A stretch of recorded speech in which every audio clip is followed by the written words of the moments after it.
នាមជាប្រមុខរាជរដ្ឋាភិបាលខ្ញុំសូមបកស្រាយនិងសូមធានាជូនប្រជាពលរដ្ឋថាកម្មវិធីឬមួយកិច្ចសហប្រតិបត្តិការអភិវឌ្ឍតំបន់ត្រីកោណនេះ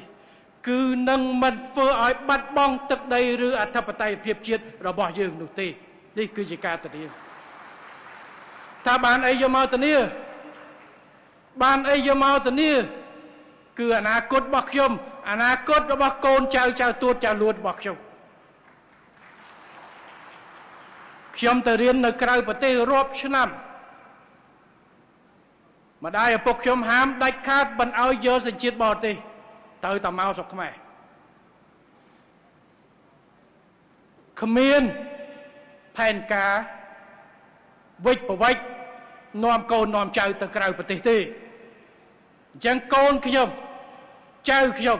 ចៅទួតខ្ញុំនឹងបន្តរស់នៅក្នុងទឹកដីកម្ពុជាដែលកាន់តែសម្បូរសប្បាយតទៅទៀតនេះគឺជាការធានារបស់ខ្ញុំ